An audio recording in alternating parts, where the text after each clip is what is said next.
You're listening to Winnipeg's Classic 107. My name is Simon Rusnak. I don't think you're going to need a spoonful of sugar to take in the next show we're about to talk about. Rainbow Stage presents a supercalifragilisticexpialidocious show when Mary Poppins makes her return to the iconic Dome Theatre in Kildonan Park.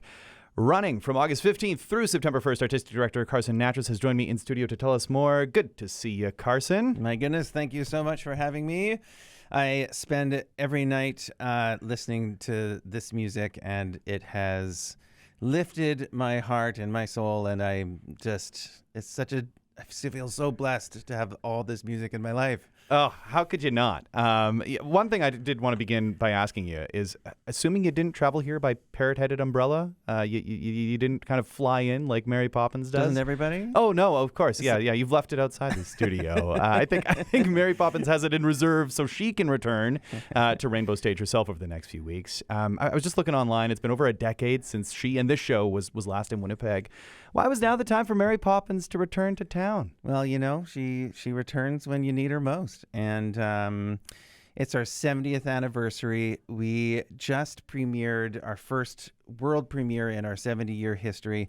And that's looking forward. But, you know, we're standing on the shoulders of incredible art and incredible artists over the last 70 years. And what Mary Poppins represents for me is a show that lives in the classical realm, but has this universally welcoming story for all generations.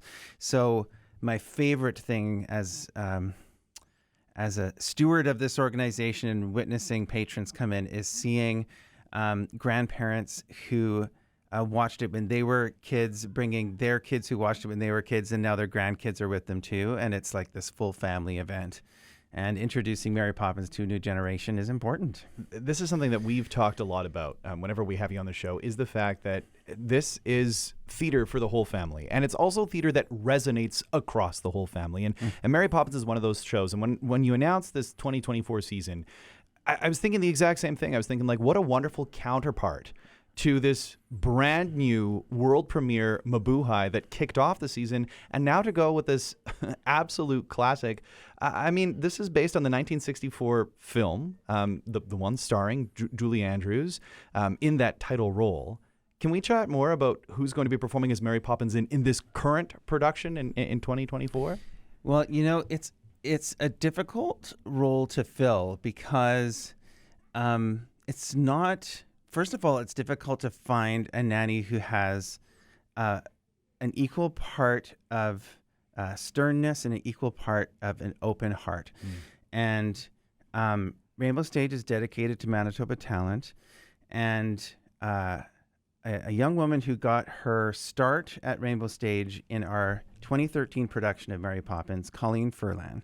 I've watched her grow up through her career, and she stepped in for the audition and brought those two things, this perfect balance between heart, humor, and sternness. And then she is one of the most incredible dancers and one of the most outstanding sopranos that you'll ever hear. She is the perfect package. And in the case of Mary Poppins, we'll say a practically perfect package. But she truly is a local gem that is the talent that is sort of top-notch around the world. She's extraordinary. Maybe some listeners remember Colleen, no stranger to tackling iconic roles. I'm thinking about Over the Rainbow, pursuing that title, performing as the role of Dorothy for that Mervish production a few years back. Really no stranger to audiences here in Winnipeg. But yeah, like you say, just a phenomenal performer, and also one who really brings that heart and that warmth that I think is so indicative and important in the role of Mary Poppins. Well, and you know, you have to earn that. Like, that's... we all go to, like, Mary Poppins isn't just there for the kids. If you've seen Saving Mr. Banks, another wonderful sort of piece in the Mary Poppins lore, this beautiful film with Tom Hanks, it's also about saving the whole family, and in fact the father, who's trying to balance work and life. And I mean, that is something that I struggle with every day. And I'm like, oh, Mary Poppins is actually here for me.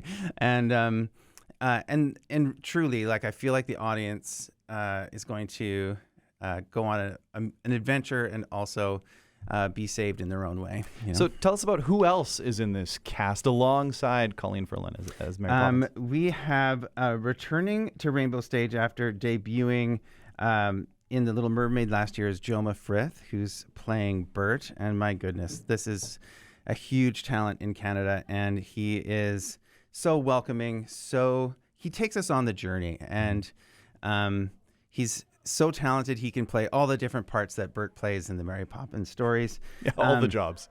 All the jobs. Kevin Clausen returns as George Banks, Heather McGuigan as Winifred Banks, and then these two incredible children that are just stealing our hearts. Davison G, he returns. He made his debut as an 8-year-old in the hockey sweater, and now he's like the ripe old age of 11. Experienced rainbow stager. Yeah, that's right. That's right.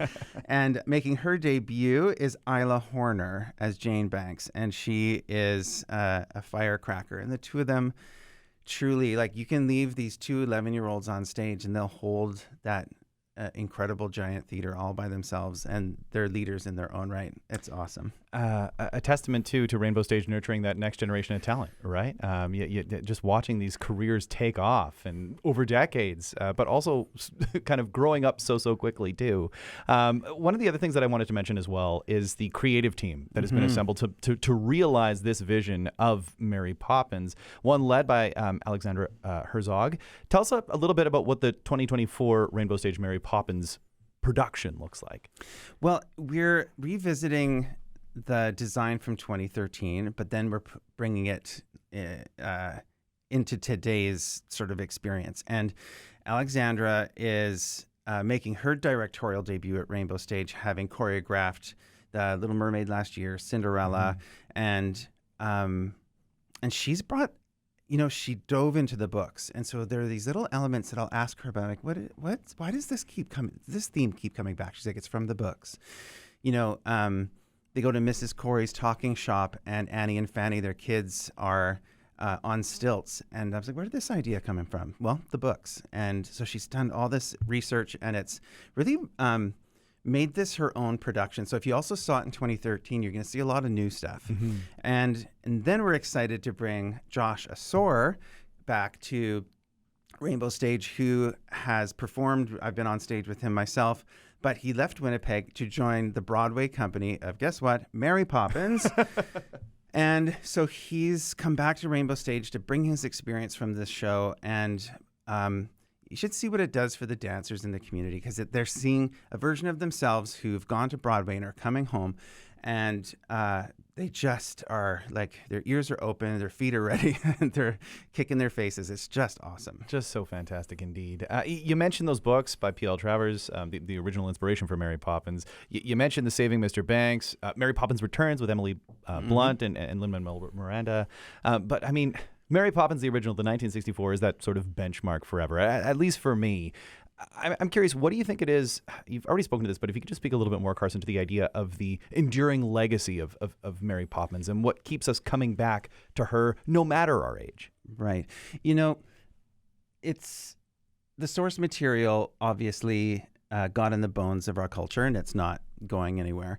But the other piece of it is the music. And the Sherman Brothers, along with Stiles and Drew, who supplemented music to fill out the rest of the show.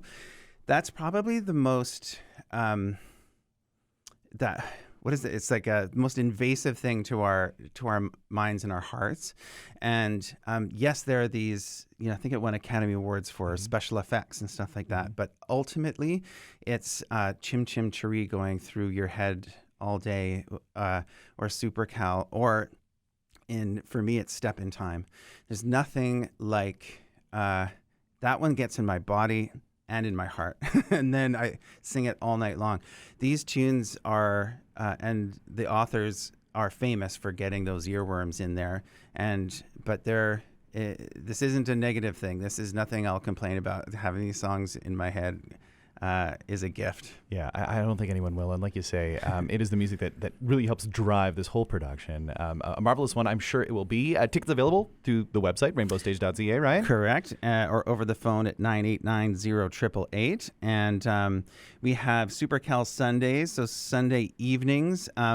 the first 100 guests or so get free popcorn and a program. Nice. And it's we have lots of different offers. So why don't you go check out rainbowstage.ca? The place to go. It all begins tomorrow, tonight. Preview. Yes. How you feeling about it? Oh, they're dying for an audience. Like, it's time. We were chatting off air just about it. This is who we do it for. We do it for you. Getting the bums in those yellow seats and taking you on that journey. They're more than ready to have you, welcome you, and we can't wait to have you. So go be a part of the magic that is Mary Poppins. It opens again tomorrow, running through September 1st. Rainbowstage.ca, all sorts of other fun things going on there. Check out the website. You can check out the trailer. So much to see. And, there's really only one way to end this interview. It's with this absolute earworm. Carson, thanks so much for being here. Thank you.